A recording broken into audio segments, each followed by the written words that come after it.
Welcome, ladies and gentlemen. This is a little series called McHugo Homes Meets. You've probably heard a lot about yourself over the last few months, weeks, days, talking about agency and things. It's really important that we hear from the people direct, the people who are actually involved in the moving process. I've invited along Mark today to join me, who is a vendor I've been speaking with for the best part of 8-9 months now. And I wanted to get Mark kind of used to video and the camera, so he kindly agreed to come along and have a chat about the moving process, how we found that process, and the struggles and excitement during that process as well. So thanks firstly, Mark, for coming along. Welcome, Andy. No you're problem. used to these scenarios of video, so I wanted someone that's camera ready. That's fine. We first actually met, so we've been sitting together for 8-9 months, but it was actually 2 years ago that we first met. Yes. Yeah. You were we sold your in-laws property, and you were looking at valuation at that time. You had that idea of moving semi-rural, and that was always the plan. Yes, it was. I mean, we came across yourself actually from a previous employer of my wife, Mary. She recommended yourself and went through the in-laws and stuff. But when we had when our children were born, the plan was, because we were in a 3-bedroom house, it's an old house, it's nearly 100 years old, and it was like, we're going to be needing to move. We can't put twins in the same room, especially when they're one of each, and they're going to need their own space, they're going to need a room each. And having twins, they're not going to have one smaller than the other, so you're going to have 2 equal rooms. And in a 3-bedroom house like we have, it's not practical. So we said 2 or 3 years we're going to be moving, because of they'll be at the right age to move. It's preschool, so we can go into a catchment area for a very good school, and it's not going to be too much of an upheaval at that age to move, so that's why we looked at 2 or 3 years. And it's a long process in advance of when you actually wanted to move. You started the process then? Yes. It wasn't, I mean, we had, it was unfortunate or fortunate. I mean, unfortunately it was at my father's funeral, but my cousin actually said there was a development happening in a site that we knew the site very well. It'd been derelict for, shut down for 30 years plus, so we knew exactly where it was, and he said it's up for development. So that got our interest into a new build, and what we did then was had a look. I made inquiries, there was no answer. I made more inquiries, and eventually I got through to somebody who actually it was quite funny, because when she answered the phone, she says, "You're the first person I've actually spoken to about it." I said, "Oh, that's interesting, because I've been trying to ring for some weeks." And she said, "Yes, we actually sold it." I said, "What do you mean you've sold it? I don't understand." She said, "Oh yes, we had all the planning permissions, we put it all in, got everything, and then we sold it to Beltway." "Ah, okay. Do you have a number?" She says, "Unfortunately not." So I looked on the internet, found their local office number, phoned the number, and the lady very kindly just said, "Please explain what area, what." So I explained, and she said, "You know more than we do. I have no idea that we've bought this, and we won't know for 12 months, because the sales team don't get to know until everything's all in place and they've got all the plans and everything else." I said, "Okay, can we keep in touch on a monthly basis so I get updates?" This happened for, I don't know, 8 or 9 months, and then from there, communication stopped. And then suddenly my wife said, "They've started, it looks like they're doing groundworks, they're testing, they've got people on site." So unusual. We said, "Yeah," he said, "to actually go and meet." So what had happened was, the people I was talking to, their office closed.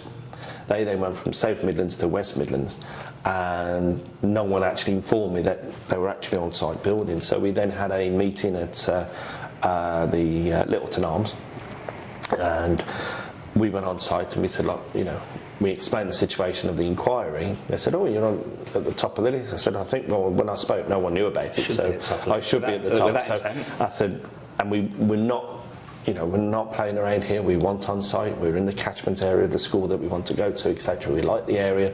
We like the village style. We want this house." And they said, "Oh, that's not ready for another 2 years." That's like, okay, we'll move back then what we have available. And we picked a plot, and we went through that process of reservations and things like that. However, that plot became A little bit too small for what we wanted. It was a townhouse, 3 floors, not practical for families because of the fact that it was the master bedrooms, the whole top floor, where you got the children underneath us, and it's like, no, you need them on the same floor and everything. Another house came on, detached, and perfect for us. So we said, well, we'll change from that one to that one. Again, hassle-free, no problem at all, and away we went. And that's how we decided to then go, have that new build, and that's the process that we're in at the moment. That sounded quite easy actually when you were talking at the time, going from one property that you'd found and to switch to the other. But I didn't realise how long it had been 8-9 months beforehand to. Oh, the whole process was at least 12 months going through it, because as I say, it's been 2 years since my father passed, so I know that's when we actually knew the builders were coming up 2 years ago. Yeah. So to get to this day, it's quite exciting, because we're in there, it's only another 3 months to go. So yeah, things are moving faster than we thought. Wow. Did you look at other sites as well, or you always streamline focus on that? Yeah. Wow, okay, you know what you want, that's a really good thing. And so you wanted to go ahead and say, right, we want the property, want to reserve it. Yes. How did you go about that with the new build provider? Well, basically they said that's not a problem. They have like an express mover package, and they said as soon as you commit, you go in the express mover, we'll assign agents to you, and we'll sell they will sell your house on our behalf. So it's a new homes group that go through it. And so everything was kind of taken out of our hands in a way, and they said, right, okay, you're going to have agents come around, you're going to do this. And we said, okay, that's no problem at all. I thought, okay, it's easy, I don't have to look for agents. And then, from that, it took a while to kick in, because I think we just kind of had, I'm not sure whether the pandemic reaction was coming in, but seemed to be a lull in the market. Now it's picking up, but it was picking up before, so we were thinking, it's not going to take long to sell this house. We know properties in our area sell very quickly, or they had, but 2 years before, they were literally selling 2 or 3 weeks down the line. They were gone. People across the road had moved, 3 doors down had moved, and they had only had their houses on sale for, and what we've done in our house in terms of the layout and some of the aesthetics and stuff like that we've done in the back, which we thought someone's going to walk in here and just buy it straight away. So we had that thing of, it's not going to take long, we'll do it.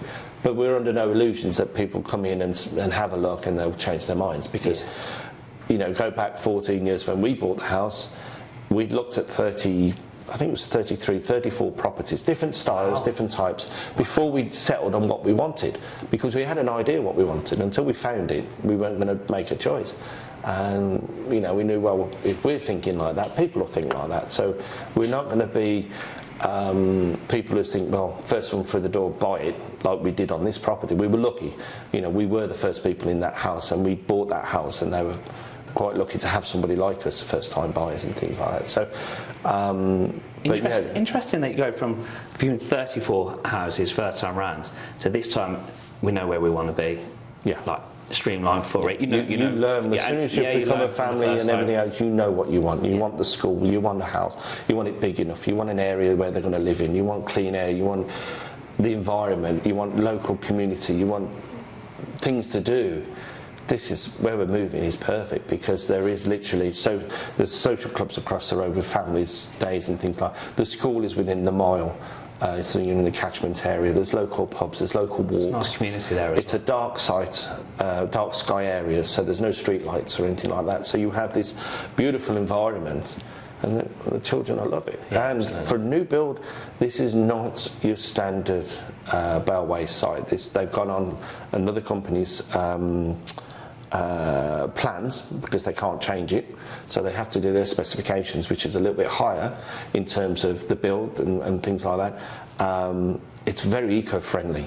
They've even got hedgehog fences, And I didn't know what a hedgehog fence was until they explained. They said it's basically a planned run, and they've got little cut-out holes in the fences so the hedgehogs can escape out the gardens and you going through. They've got bat boxes and things like that, because there's lots of bats in the air. So they've put a lot of thought into this, and it was like, this is perfect. And it sounds like they've got the right target audience as well, because you touch on the pandemic. That sort of changed how people, well, I feel changed how people search properties. They now want that extra space, the home office, the bigger garden, the cleaner air that you touched on, the eco-friendly element as well. Trends are changing, and it's so when you do then think, right, come round to our house, let's take photos, put it on the market, it'll sell straight away. You then probably realised there was 2 up the road from yourself that hadn't sold as well. So you was the 3rd on the road. This was September last year, September 2023, and the first 2 agents that the Express Movers chose, they said, we've got 2 agents on their panel, let's come along, put it on the market, over to the agents. And talk us about that. You're confident straight away, and much interest to start with? Well, I mean, we had a price in mind, and it was a little bit higher to what the agent said it would sell for. And I said, well, that's okay, because we're expecting to be knocked down. So, you put the price up a little bit high, get knocked down, and that's what it goes for, and that's what they were expecting. However, there was no updates from them, which is what, for me, when you're trying to sell a house in such a time frame that, it was a very quick time scale we were looking at. They were saying, well, we do completion or reservations within 6 weeks, and we'll sell your house in that time. Communication is key, and they didn't phone me. I'm not saying a daily basis, but even a weekly basis, it was like, well, have you got any inquiries?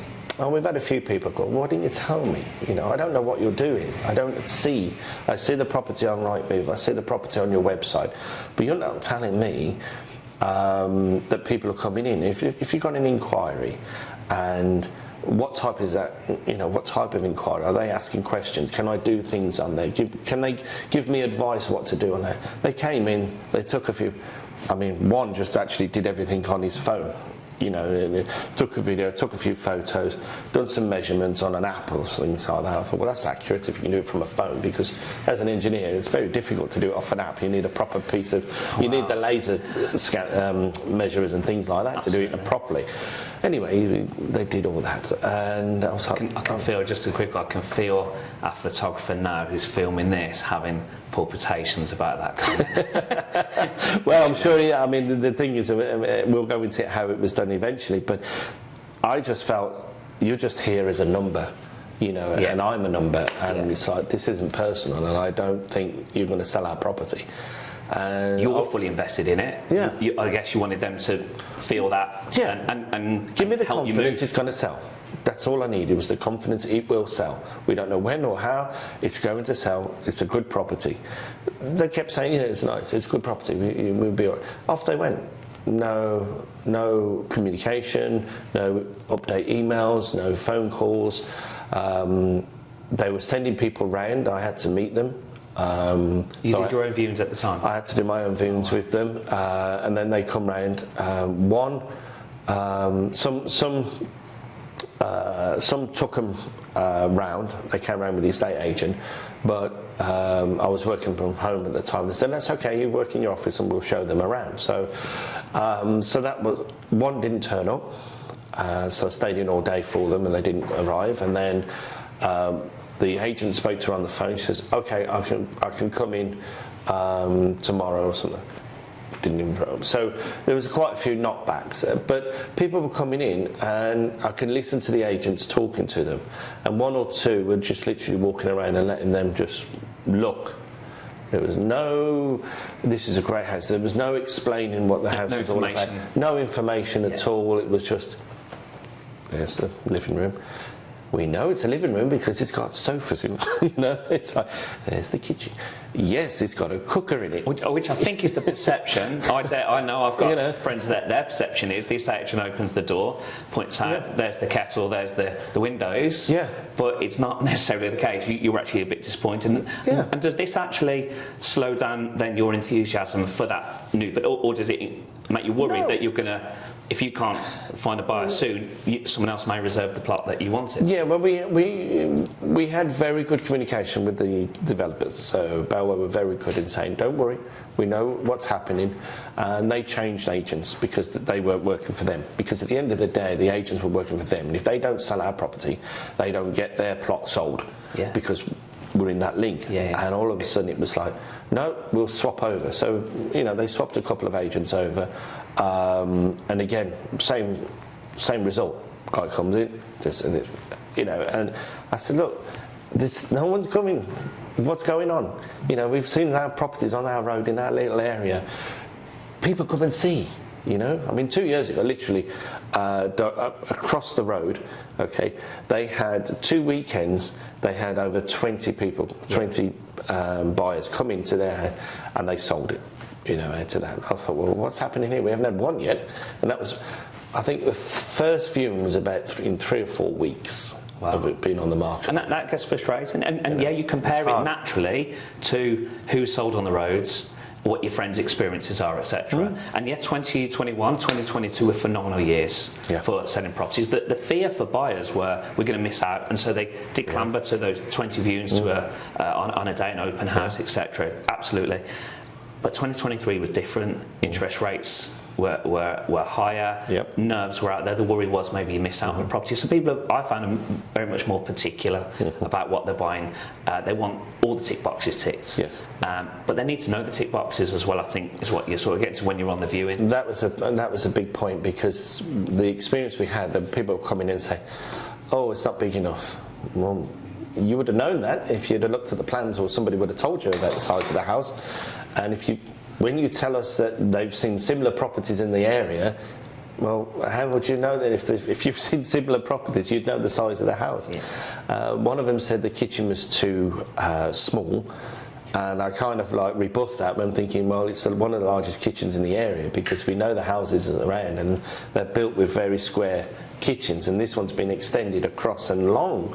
So how can you say the kitchen was too small? And it was a single person in the house. I'm thinking, if it's too small for one person, I'm not sure, And then they said to you, all right, we'll change one more time, bring in, and that's where I came back into play. They contacted myself, look, we're looking for another agent. I was the fourth agent instructed. That's right. And they asked me, they said, could you choose? So I said, right, I'm going to send this person over. I'm going to introduce you to Andy. Okay, he sold my in-law. He sold some. This guy can sell. Have a word. And in the end, they went. But we knew this. You had success, and it was like we knew you kind of like personally in a way. So we said, right, let's run with this. And we went with it, and it would have been different from day one, won't it? Yes. In terms of start with photography, videography. The whole approach was different, which kind of shook me in a way. It kind of knocked me sideways in a way, because I'm thinking, well, is it another agent? This is how all agencies work. You came in with a different approach, and it was like, whoa, hold on a minute. What do you mean I've got to get out of the house? You do all the viewings. I'm giving you my house to do, entrusting you to sell it. And I'm thinking, no, give them the benefit of the doubt, because it's a different approach. And I like things that are different. I like to, because if you do the same thing over again and expect different results, that's the definition of insanity, because you're going to get the same results if you do it the same way. So this was different, and you came in and just simple things you mentioned, moving the furniture around, making it look more spacious on the photos. I remember we had a large 3-piece suite, and you said it's too narrow, move it over here so it makes it wider so you can walk around. And we moved some of the furniture around, and it just made such a big difference. No one actually said that. They just left it and said, yeah, it's fine. They turn up with a camera phone, take a few photos, maybe even measure it, maybe not measure it. I think the thing about your house was the flow of the property, and I think a video shows the flow better than anything. Photos are great. A floor plan is standard, I think it's standard anyway with all the measurements, but getting that flow on the first instance and that for people to see was a big help. It was perfect. I mean, the way it was all set up, and it was like, okay, we'll move things. You gave us advice, the others didn't. And when we said, can we improve anything? No, not really, I think it's all okay. Whereas you came in and said, well, actually, if you get rid of this and if you move this around and we rearrange certain things, it's going to make that flow, as you say, better. You know, we had a very modernised bathroom. Now, the size of the bathroom, we managed to get a separate shower in their toilet and sinks and everything else. I've gone into properties now. You've got a contact, haven't you, in bathrooms? Yes, yeah. We know people in, if I'm allowed to say, porcelanosa. So we kind of knew how to get all this, and the designers there said, that's not a problem, we can do this, this and this. Whereas you go into a lot of their properties, they have showers in the bath because they think it's too small to do this configuration. But it wasn't, and we had it all done up. If you're not caught within the first 10 seconds, I mean, I know it from a buyer and a seller, you know, you're not going to capture, oh, no, I don't like that. And then you move on. As soon as you make that decision. Property Tinder. Yeah, exactly. Yeah, I can put it that way. But it just literally how you, the perception that you put across. And it has to look, you know, visually, you can actually visualize yourself in there, and if you haven't got that, you move on, because you then got to think, how much work is it going to be taken, how much money have I got to spend on this property, how much and you add it all on. One of the reasons we did the back garden, because when we moved in, it was like a 5-step down to the garden, which was a big hike. Then you have all this decking that had rotted over the years and stuff, and it was like, this is dangerous for children, let alone adults. We're going to have to do all of this. So it was like, well, let's raise it up and then have steps down further. And that's what we did. We put this huge patio area, or terrace, or whatever you want to call it. It had 40 tons of aggregate underneath, you know, and it wasn't going to go anywhere. But then that came from 5 steps. I've got photos when I'm dangling my legs, I couldn't touch the floor. And it came down to 2 steps and a whole big area then, and you know, the children loved that, and that gave it an extra bit of space. Okay, it took a little bit into the garden, you sacrificed the lawn, but the area that you could get out, and we put all the furniture and the barbecue and everything, beautiful in the summer, you know, so that was a big advantage. And also it meant you could market it to the right target audience, which is young families in that area, or single, or young professionals, single professionals, potentially couples maybe. So you got to show off that deck, you know, the garden, which we did, and we put it online, and we had a bit of interest. 8 viewings overall. And then we've come across the one buyer who was the right guy. For what you said, they made the decision within minutes, which is exactly what I would envisage that we did when we moved into that house. Yes, you know, because if you're walking around asking questions, you're either thinking what you're going to do in terms of, well, I don't like it, or I've got to improve this. But from what you were saying, that this person came in, and I think it was his mother as well. He had some reservation, but she saw the visualization and said, no, we can improve this, we can do that, that's not a problem, we can, because any house you're going to change, you make it a home, you buy a house and make a home. You know, we expect it to be... That's going to be a quote I'm going to use, by the way. Well, it's an old adage, I mean, you know, I'm not being, you know, it's a cliche, but I think it is. You buy a house because how can you, unless, well, we're having a new build because we're the first one, so it's our house anyway, but how can you go into somebody else's home and expect it to be how you like it? You're going to make it how you like it. Totally. You just need the infrastructure. You need the flow, the layout and everything else. And so, right, it's the right rooms, the right size, right area. Very important to look at the neighbours. You know, I mean, I read many years ago, and somebody was saying, like, you know, in negotiation, you talk to the neighbours. You know, and it's like, why are they selling? Well, the neighbours will tell you one thing. Person selling will tell you something else. This is exactly how we bought our house, because the person who we talked to said, oh, they're moving to, I think they were moving for work or something like that. Well, you talk to the neighbours, it was like, no, we didn't like them, we didn't do this, didn't do that. They weren't very nice neighbours. And it was like, oh, okay, because if you talk to them, they knew everybody and it was all friendly. And what they didn't realise was that we actually did know some of the neighbours. You know, where we were living, you sold the in-laws' house, that little cul-de-sac. The next door neighbours at number 3 their daughter was living just round the corner. Father-in-law goes out every twice a week to the pub with the guy living across the road. So we knew the neighbourhood, probably more than they did. Yeah, you know the community, Yeah. and that's where these buyers are going to buy into that as well. They'll love it. I found like this was come like November time we took it on, and then with a bit of a lull over Christmas in general. Yes. January found that buyer. You just completed on the sale recently. How did you find that period between agreeing the sale through to completion? That could be that's seen as the most stressful time. didn't seem to be that. Not really. I mean, the process of completing was quite. You know, there's to and fro in a lot of questions asked from their solicitors and our solicitors. That's the stressful part, getting the solicitors to talk to each other. You send everything to your solicitor, and then they pass it over, and then there's a delay with the other person's solicitor. So, well, what's the delay? Why haven't they come back? Why haven't they completed? Oh, I'll chase. Well, surely you should be doing this anyway. I shouldn't be chasing you if you want. Frustration. You know, and so that was that long. It was almost like being in a chain, but you're in a chain of solicitors. And then the buyer solicitors were coming back asking questions. It was like, really? I'll show you everything. Here's all the documentation, the whole works. You've got a lot.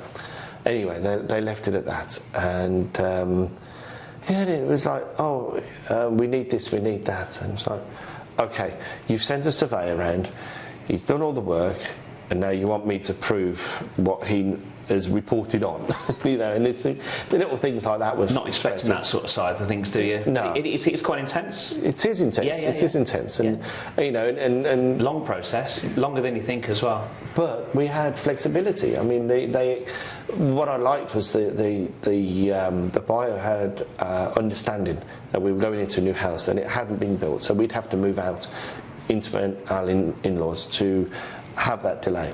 You know, so they allowed us to extend a little bit. Appreciate they wouldn't allow us the extra 3 months, but hey, it's their house, so you know, that's their prerogative. So you're in with the in-laws now, which is all good fun. Ready for your completion in October, which is coming up. Yeah. I was with you on moving day, collecting the keys from your handover. That looked it's a stressful. That's the most stressful part. I don't care what anybody says. You know, selling the house, buying a house, doing that. That's fine, that's paperwork. The physicality of moving a house, I mean, you've been in there for 14 and a half years. The last 3 years you've had children, to add all the stuff. I'm not saying junk, I'm saying stuff, because when you move, everybody knows you filter. You know, charity, rubbish, moving. You put in those 3 piles and then you, okay. Do we do it again? And then you've got storage. We're not moving into a new house for 3 months. Where do you put it? So I have to get a storage unit. Then you've got to physically move all the stuff, because you could get professionals to come in and do that, but that's a big expense to do all your house, to put it into storage, and then to do it again when you're moving. So I took it upon myself to just organise family and friends just to say, right, okay, this is what we're going to do. We're going to hire a van and we're going to move the stuff into storage ourselves. Totally underestimated how long it would take. You know, I did try to explain to the family we need to start packing weeks in advance. My wife Michelle just didn't want to start that because it would be bringing reality that we're moving. It starts becoming not your house anymore, not your home, because things are coming off. Draining. Yeah, she said, no, I want to leave it as late as we can, because I don't want things off the wall, because it looks like then it's not the children are going to be affected, they're going to start worrying what we're doing and things like that. And I said, okay, so we left it. And it was like, and all of a sudden it was getting closer and closer to that day. I took the whole week off, and we still were probably nowhere near on that front. When we had the kids, I still had to empty the loft. Fully, and you know, the buyer thankfully allowed us till the Sunday night, and it was on that Sunday night that I switched off the light and off we went. You know, it must have been about 11 o'clock at night, but it was literally that's it, it's empty. And if I'm to give any advice, which I don't normally, because people find their own way in life, but just either think about spring cleaning if you're going to be in there for a few years, because we took pictures off walls and didn't realise, you will get that mark around the wall, and then when you look and you think, oh my god, this house looks really dirty. but you kind of keep it immaculate all year round, and you think it's all fine. Yeah. But there's certain things that you think, you need to do, and you know it's that kind of work. But we cleaned it all as much as we could and got it ready for a good handover, completely fresh, blank canvas for the buyer, and they've give you closure on it all as well. And I was going to actually end on by asking you sort of your top tips. You've said sort of one there as well: spring clean before you're about to move. Any other top tips during the whole of the process? Maybe about the searching for a property. I say you believe in the process, but if you do have a very good estate agent like yourself, in terms of the advice, listen to them. You're the experts. If you've not sold a property before, especially because remember, we were first-time buyers many years ago, first-time sellers now. We don't know the process. Trust in that process. Yeah. You know, if an agent comes in and says, "Look, don't worry if somebody says no, they don't like," it's nothing personal, and that's what it is. You kind of put all your life into a house, and if somebody says they don't like it, you've got to really step back and go, how dare you say you don't like my house? But hold on, it's not their taste. It's like, okay, fine, if you don't like it, move on. Don't waste my time. I'm very direct. It's like, well, why did you come round in the first place if it's not too small, if it's not what you want? But it is always, it can happen. People do like it, people don't. Essentially, we only needed the one. Yeah. You only need that one. Exactly, you get that one. I'm glad we got that for you. Yeah. So thanks, Mark. Thanks for coming along. Really appreciate it. I've enjoyed the journey with you guys. Nice to see you and your family been able to move, get your dream home over in Huntington. And we will do, yes, and we'll have a good celebration once we're in, and a good cup of tea. Fantastic. Thanks for coming along. Andy, thanks for your time. Thanks a lot. All right, no worries. Okay.